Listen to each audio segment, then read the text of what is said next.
દુબઈના ભારતીય ઉદ્યોગકારોએ 2025 બજેટને વિકાસલક્ષી ગણાવી ટેક્સ મુક્તિ વધારો વખાણાયો. દુબઈમાં વસતા ભારતીય ઉદ્યોગ સાહસિકોએ કેન્દ્રીય બજેટ 2025નું ભારે સ્વાગત કર્યું અને તેને સંતુલિત અને દૂરસમી નીતિઓ ધરાવતું બજેટ ગણાવ્યું, જે વિકસિત ભારત 2047ના લક્ષ્યાંકને સાકાર કરવામાં મદદરૂપ થશે. દીર્ઘકાલીન વિકાસ માટે મજબૂત પગલું IBPC દુબઈના સાહિત્ય ચતુર્વેદીએ આ બજેટને બેલેન્સ શીટ બજેટ તરીકે ગણાવ્યું અને કહ્યું કે આર્થિક સ્થિરતા, રોકાણને પ્રોત્સાહન આપતી નીતિઓ અને ટકાઉ વિકાસ માટે બજેટ માર્ગદર્શક બની રહેશે.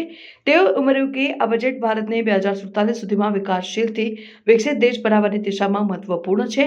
ટેક્સ મુક્તિ લિમિટ વધવાની નાગરિકોને લાભ. વેપારી ચંદ્રશેખર ભાટિયાએ ₹12 લાખ સુધીની ટેક્સ મુક્તિ મર્યાદા વધારવાના નિર્ણયની પ્રશંસા કરી અને કહ્યું કે આ પગલું કરદાતાઓ માટે મોટી રાહત લાવશે અને તેમણે જણાવ્યું કે આ બદલાવ રોકાણમાં વધારો કરશે અને નાગરિકોની કુલ આવક અને ખર્ચ શક્તિમાં વધારો કરશે, જે ઉદ્યોગ અને અર્થતંત્ર માટે ફાયદાકારક રહેશે.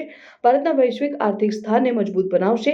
બજેટમાં ઉદ્યોગ અને વેપાર માટે અનુકૂળ નીતિઓ રજૂ કરવામાં આવી છે, જે વિદેશમાં વસતા ભારતીય ઉદ્યોગકારો માટે વધુ તકો લાવશે અને ઉદ્યોગ સાહસિકો માને છે કે આ સુધારાઓ ભારતના વૈશ્વિક આર્થિક સ્થાનને વધુ મજબૂત બનાવશે અને વિદેશી રોકાણ FDIમાં વધારો કરશે. આ રીતે દુબઈમાં ભારતીય વેપારી વર્ગે કેન્દ્રીય બજેટ 2025ને વિકાસલક્ષી અને પ્રગતિશીલ ગણાવ્યું અને તે ભારતને વૈશ્વિક આર્થિક શક્તિ બનવામાં મદદરૂપ થશે તેવી આશા વ્યક્ત કરી. In the present geopolitical pressure, the growth expectations, the inflation, I think this union budget is a balance sheet budget.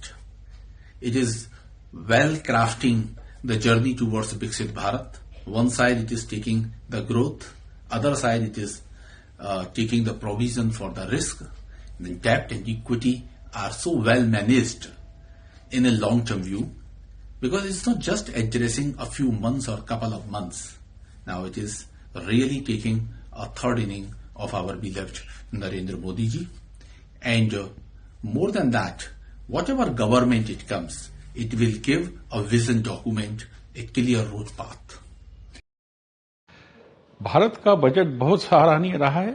Middle class लोगों के लिए जो सरकार ने 12,75,000 रुपए का टैक्स बेनिफिट दिया है, हम उसका स्वागत करते हैं. इससे भारत के अंदर जो टैक्स पेयर लोग हैं वो अपने बच्चों को एजुकेशन, रियल एस्टेट और साथ साथ में इन्वेस्टमेंट में बड़ा ध्यान देंगे. और जो भारत प्रधानमंत्री जी का जो एक ड्रीम है कि भारत की इकोनॉमी जो है थर्ड वर्ल्ड इकोनॉमी जो 2030 की शायद ये बजट के बाद भी ये 2027-28 तक क्रॉस कर जाएगी. हम ये शुभकामनाएं भारत सरकार और प्रधानमंत्री को देते हैं.